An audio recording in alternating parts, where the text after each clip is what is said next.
You woke up this morning and the list was already too long. Now, not the written list. No, the one that's in your head with the emails and appointments, things that you said you'd handle last week, to-do lists that are just mentally setting up all the tasks that you have to do. And before you've even gotten up, you already feel behind. Now, I've been there. I'm still there some days. And for a long time, I thought that it meant that there was something wrong with me specifically, that all of these other people had some kind of capacity that I just didn't have.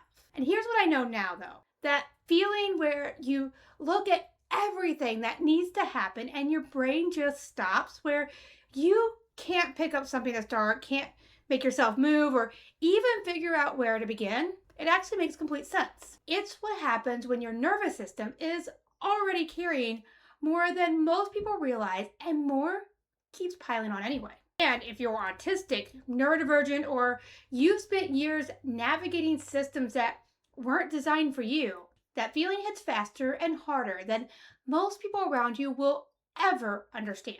When everything feels like too much, there are usually three things happening at the same exact time. Now, the first one is your cognitive load, and that's just the total number of things that your brain is actively tracking. So think tasks, deadlines, unresolved conversations, decisions you haven't made yet, and things that you're waiting to hear back on. Now, every brain has a ceiling on how much it can hold at once. And while everyone has a limit, neurodivergent folks often hit faster because the part of your brain that organizes, prioritizes, and sequences those tasks, it doesn't work the same way that a neurotypical systems are built around. The second one is the emotional load.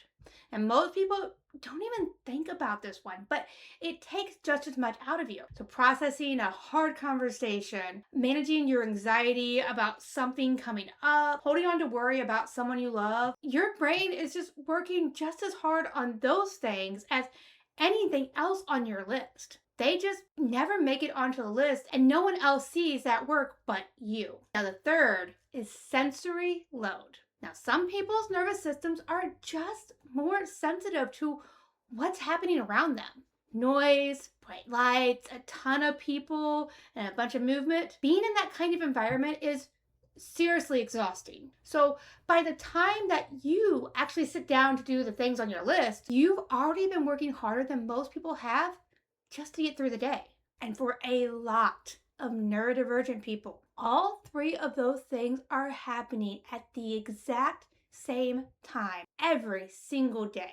And here's the part that no one warned you about. The hardest part often isn't during the school year, a medical crisis, or whatever it is that you're just trying to get through. For a lot of people, it hits right after those things are done. So when something stressful is happening, your body is focusing entirely on getting through that. So eating, sleeping, making decisions, all of that takes a backseat to just handling what's in front of you. And when it's over, your body has to figure out how to function normally again. And that takes time. And until it does, everyday tasks that felt manageable before can feel impossible now.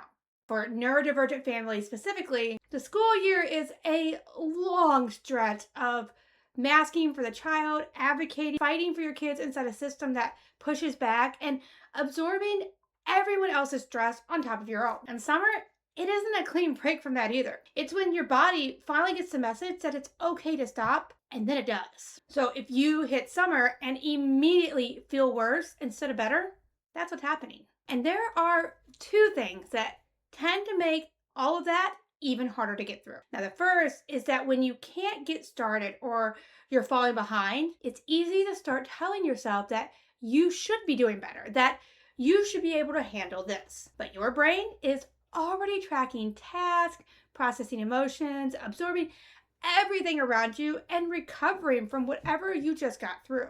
That internal pressure to do better doesn't make any of those things easier. It just gives your brain more than one thing to deal with. Now, the second is how most people respond when that overwhelm sets in. Now, usually it goes one of two ways. Some people push themselves hard to catch up on everything they've fallen behind on. Others stop doing anything at all and wait until they feel better. Pushing hard doesn't change what your brain is dealing with. It just stays just as hard. And the longer that you do go without doing anything at all, well, the harder it gets to figure out where to even begin. So let me give you an example. Maybe you just got through with your kid's first IEP meeting and you spent weeks, maybe even months, gathering documents, responding to emails, and mentally preparing for them to push back. And then somewhere in there, your laundry piled up. You stopped sleeping through the night, and every non urgent thing got pushed to do later. Now it's over, and you're either trying to catch up on all that stuff you missed all at once, or you can't seem to make yourself start anything at all. And that makes complete sense given everything that your brain is already dealing with. So we know it's happening, but what actually helps? Well, the first thing is to get everything out of your head and onto something physical. I don't care if it's a piece of paper, a whiteboard, your phone, just anything outside of your brain. Now, this is not to create a perfect list that you have to complete. Your brain is already tracking more than it can handle. Writing it down means that your brain just doesn't have to keep remembering it, and you're reducing that mental load. And the second thing to do is to look at actually what needs to happen today versus what just feels urgent, because those aren't the same thing. That email that you've been avoiding for 3 months is not the same as the appointment you have tomorrow. So when you treat everything like it needs to happen right now, that's when nothing gets done because there's just nowhere to start. And the third thing is to build at least one part of your day around actual rest. That means something calm and simple where nothing's required of you. That could be something like a walk, sitting outside, doing something with your hands like a craft that you enjoy. Now, for a neurodivergent brain, that struggle to go quiet, that kind of low demand activity is what actually counts as rest. That's what actually helps your brain recover enough to get through the next day. So if you came into this video already feeling like too much was happening, I hope what you're leaving with is this. You now know why it's happening, and you have somewhere to start. This week, take a look at your list and find just one thing that actually needs to happen and do the small step on that one thing. Not even the whole task, just the first step. Because starting somewhere specific is easier than starting everything at once. And if you are navigating this as a neurodivergent person or as a caregiver for one, make sure to hit subscribe. I make videos about what it actually looks like to live inside systems that weren't built for you, not the version where everything works out if you just push harder.